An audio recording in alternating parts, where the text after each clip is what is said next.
नमस्कार साथियों, बातें बाजार की चैनल पर आप सभी का स्वागत है। साथियों, एक दौर था जब लोग दिन रात मेहनत करते थे, फिर भी पैसा जोड़ना आसान नहीं था। लेकिन अब वक्त बदल चुका है। आज पैसा कमाने के लिए हर पल भागदौड़ करना जरूरी नहीं है। सही इन्वेस्टमेंट आपको वो आजादी देता है जो कभी सिर्फ ख्वाबों में हुआ करती थी। अब आप कहेंगे कि सर, हमें तो ऐसा बताया जाता है कि इन्वेस्टमेंट लॉन्ग टर्म के लिए करनी होती है, जिसका आउटपुट हमें 10 से 20 साल में मिलता है। ऐसे में तो इन्वेस्टमेंट से रेगुलर इनकम कैसे जनरेट होगी? तो आज के इस वीडियो में हम ऐसे ही कुछ बेहतरीन इन्वेस्टमेंट आइडियाज के बारे में जानेंगे, जिनसे आप रेगुलर इनकम बना सकते हैं, चाहे वो रियल एस्टेट हो, बॉन्ड्स हो या फिर छोटे छोटे इन्वेस्टमेंट आइडियाज हो। सबसे अच्छी बात यह है कि इसके लिए आपको कोई फाइनेंस एक्सपर्ट बनने की जरूरत नहीं है। अगर आप भी चाहते हैं कि पैसा आपके लिए काम करे, ना कि आप पैसे के पीछे दौड़ें, तो वीडियो को एंड तक जरूर देखिएगा, क्योंकि वीडियो में आगे हम विंट वेल्थ नाम के एक ऐसे भरोसेमंद प्लेटफॉर्म के बारे में जानेंगे जिससे आप रेगुलर इनकम जनरेट कर सकते हैं। तो सबसे पहला इन्वेस्टमेंट आइडिया है फिक्स्ड डिपॉजिट। इंडिया में ज्यादातर लोगों को इसके बारे में जानकारी है। हो सकता है आपके घर में भी किसी ना किसी ने एफडी करवा रखी हो।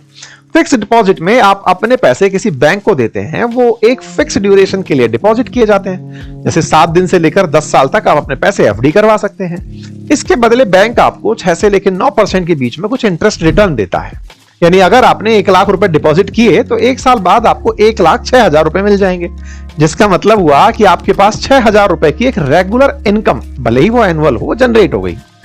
रेगुलर इनकम के अलावा बैंक अपने कस्टमर्स को DICGC इंश्योरेंस भी देता है, जिसके तहत 5 लाख रुपए तक का डिपॉजिट सेफ भी रहता है। यानी अगर बैंक डूब भी जाए तो आपके 5 लाख रुपए आपको रिटर्न में मिल जाएंगे।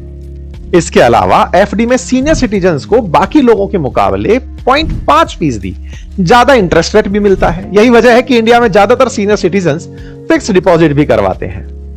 SBI research Ecowrap report के अनुसार इंडिया में सीनियर सिटीजन्स के 74 मिलियन एफडी अकाउंट्स हैं, जिनके अंदर 34 लाख करोड़ की धनराशि डिपॉजिट है। सीनियर सिटीजन्स में एफडी करवाने का ये जो ट्रेंड है, ये पिछले 5 सालों में 143% बढ़ा है। सीनियर सिटीजन्स के अलावा कोविड के बाद छोटा मोटा बिजनेसमैन या फिर एम्प्लॉय भी एफडी करवाने लगे, जिसके चलते साल 2023 के एंड तक इंडिया में टोटल बैंक डिपॉजिट में फिक्स डिपॉजिट का शेयर 60% तक बढ़ गया। लेकिन फाइनेंस एक्सपर्ट के मुताबिक अगर आप अपने 20s और 30s में हैं, तो आपके लिए एफडी एक अच्छा इन्वेस्टमेंट ऑप्शन नहीं है, क्योंकि एफडी में जो 6 से 9% का रिटर्न मिलता है, वो सालाना बढ़ती इन्फ्लेशन को भी बीट नहीं कर पाता। जैसे इस साल इंडिया का इन्फ्लेशन रेट 3 से 4% है, यानी 100 रुपए की चीज 1 साल बाद स्वतः ही 104 रुपए में मिलेगी। ऐसे में अगर 100 रुपए की एफडी करवाते तो 1 साल बाद आपको 106 से लेकर 109 के बीच में कुछ मिलता। इन्फ्लेशन के चलते 1 साल बाद इन 106 रुपए की वैल्यू भी कम हो जाती। ऊपर से इनकम टैक्स एक्ट के सेक्शन 80C के तहत एफडी पर आपको टैक्स भी देना पड़ता। इसका मतलब हुआ कि एफडी में आपके पैसों की वैल्यू घट जाती है, और घटती नहीं है तो जितना छोड़े थे उतना रह जाती है। ऐसे में इन्वेस्टमेंट करते समय इन्फ्लेशन एडजस्टेड रिटर्न पर ही हमें फोकस करना चाहिए। यानी आपको इन्फ्लेशन से ज्यादा रिटर्न मिले, इस बात पर फोकस होना चाहिए। अब हम आते हैं अपने सेकंड इन्वेस्टमेंट ऑप्शन पर, वो है रियल एस्टेट। साथियों, रियल एस्टेट में इन्वेस्टमेंट करने से भी रेगुलर रेंटल इनकम जनरेट की जा सकती है। अब रिपोर्ट्स की अगर हम बात करें तो इंडिया में रियल एस्टेट सेक्टर साल 2030 आते आते $1 ट्रिलियन और 2047 तक $5.8 ट्रिलियन तक पहुंच जाएगा। ऐसा कहा जा रहा है कि साल 2025 से 2030 के बीच यह बाजार लगभग 24% से ग्रो करेगा। यानी इसमें इन्वेस्टमेंट की अच्छी अपॉर्चुनिटीज हैं। लेकिन रियल एस्टेट की सबसे बड़ी प्रॉब्लम है इसका इन्वेस्टमेंट कैपिटल। यानी इसमें इन्वेस्टमेंट करने के लिए आपके पास लमसम 20 से 30 लाख रुपए होने चाहिए, तभी आप किसी कमर्शियल या रेजिडेंशियल प्रॉपर्टी में इन्वेस्ट करके उससे एक अच्छी रेंटल इनकम जनरेट कर सकते हैं। रियल एस्टेट में इन्वेस्ट करने के बाद जो इनकम जनरेट होती है, उसे रेंटल यील्ड कहा जाता है।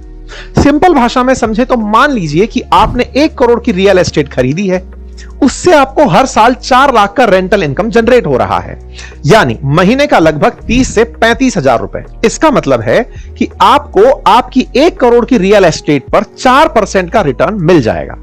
लेकिन रियल एस्टेट की खास बात यह है कि यह हर साल आपको इन्फ्लेशन को बीट करती है, क्योंकि हर साल प्रॉपर्टी की वैल्यू बढ़ती जाती है। ऐसे में हर साल मिलने वाला रेंटल इनकम और प्रॉपर्टी की बढ़ती कीमत को मिलाकर रेंटल यील्ड कैलकुलेट की जाती है। नॉर्मली रियल एस्टेट 5 से 6% से ग्रो करता है और अगर रेंटल इनकम से आपको 4% का रिटर्न मिला तो आपको रियल एस्टेट का लगभग 10% का रिटर्न मिल सकता है, जो इन्वेस्टमेंट की दुनिया में काफी अच्छा रिटर्न माना जाता है। लेकिन इतना रिटर्न लेने के लिए आपके पास एक अच्छा खासा लमसम अमाउंट होना जरूरी होता है। अब आप में से कुछ लोग कहेंगे कि सर हमारे पास इतना बड़ा अमाउंट नहीं है, इसका कोई सॉल्यूशन दीजिए। तो साथियों, इसका सॉल्यूशन है हमारे पास, जिसे कहते हैं REIT, जो हमारा थर्ड इन्वेस्टमेंट आइडिया है, that is real estate investment trust. अब ये क्या होता है? ये ऐसा इन्वेस्टमेंट ट्रस्ट है जो कई लोगों से छोटी छोटी अमाउंट को लेकर बड़ी रियल एस्टेट में इन्वेस्ट करता है। ये बिल्कुल वैसे ही जैसे स्टॉक खरीदने के लिए आप महज 400 रुपए से शुरुआत कर सकते हैं। इस समय इंडिया में 3 बड़ी REIT हैं जो ऐसे REIT स्टॉक्स को बाई और सेल करती हैं। रिपोर्ट्स के अनुसार इंडिया के स्मॉल और मीडियम REIT सेक्टर का मार्केट साइज 2026 तक $60 बिलियन तक पहुंच जाएगा, जो कई सारी इन्वेस्टमेंट अपॉर्चुनिटीज ला सकता है। REIT आपके पैसे को रियल एस्टेट में इन्वेस्ट करने के बाद जो रेंटल इनकम जनरेट करेगा उसका एक खास हिस्सा आपको एज डिविडेंड यील्ड रिटर्न करेगा। ये एक अच्छी रेगुलर इनकम बन सकता है। REIT की सिर्फ एक दिक्कत है, वो ये कि इसमें आपको सिर्फ डिविडेंड मिलता है, प्रॉपर्टी का कैपिटल एप्रिसिएशन नहीं मिलता। यानी जिस रियल एस्टेट में आपकी REIT ने इन्वेस्ट किया है, अगर उसकी वैल्यू बढ़ गई तो उससे आपको कोई फायदा नहीं होने वाला, जबकि सीधा रियल एस्टेट में इन्वेस्ट करने पर आपको कैपिटल एप्रिसिएशन भी मिलता है। यानी सरल भाषा में समझें, अगर आपके पास अच्छा खासा अमाउंट है तो आप रियल एस्टेट में इन्वेस्ट करके रेंटल यील्ड जनरेट कर सकते हैं, और अगर आपके पास पैसा नहीं है तो आप REIT में इन्वेस्ट करके डिविडेंड के माध्यम से रेगुलर इनकम जनरेट कर सकते हैं। चुनाव आपको करना है। अब फोर्थ ऑप्शन क्या है?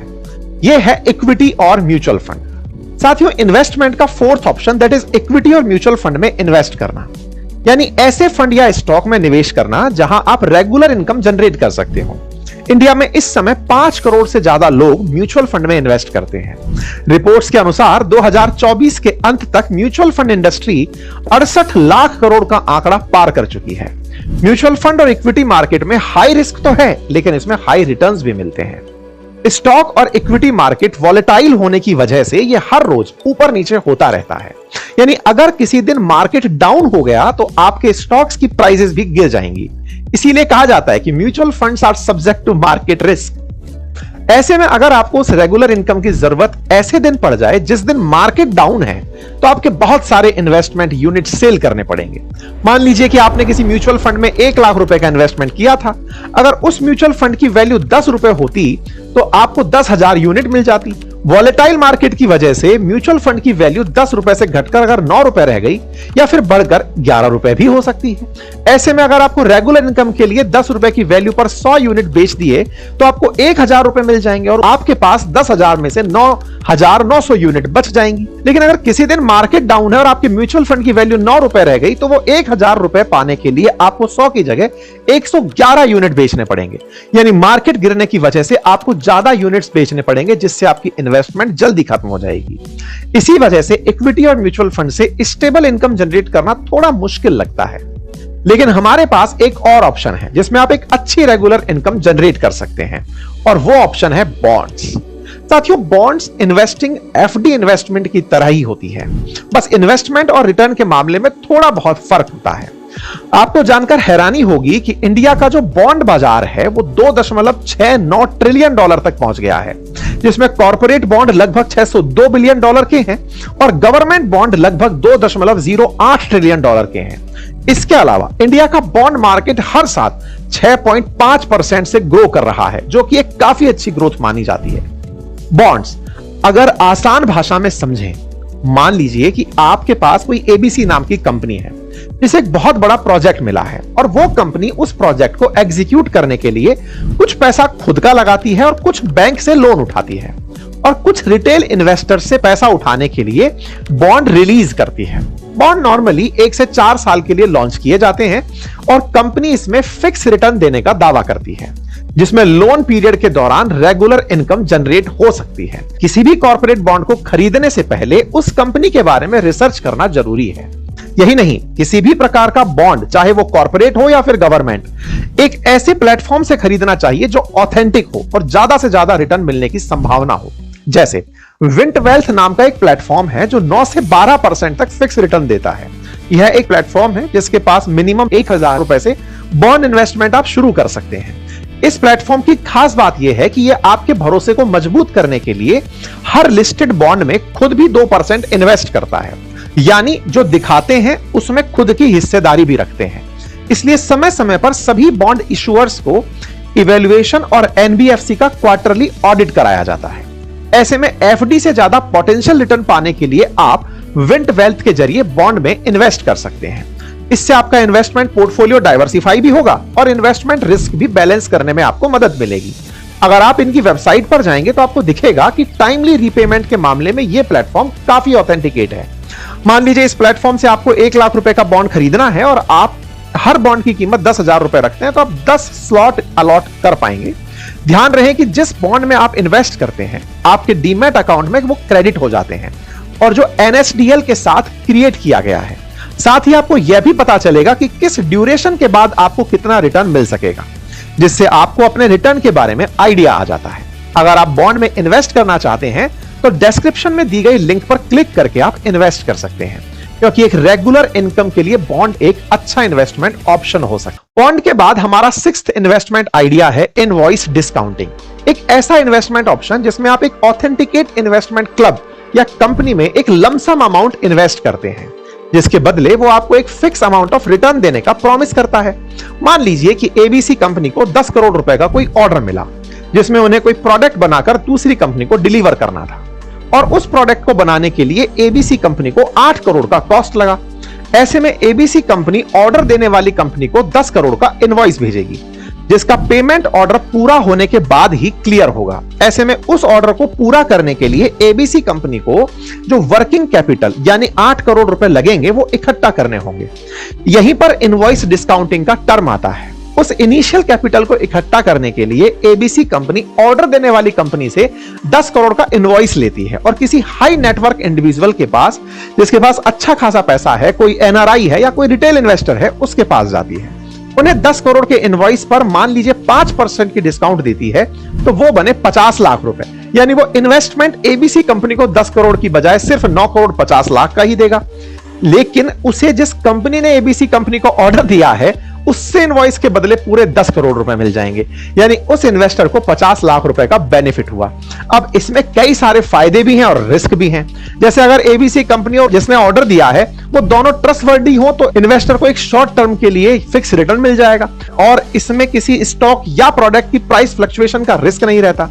लेकिन इसमें रिस्क भी काफी है। अगर ऑर्डर देने वाली कंपनी ने किसी कारण से टाइम पर इनवॉइस क्लियर नहीं किया तो एक बड़ा अमाउंट रिस्क में जा सकता है।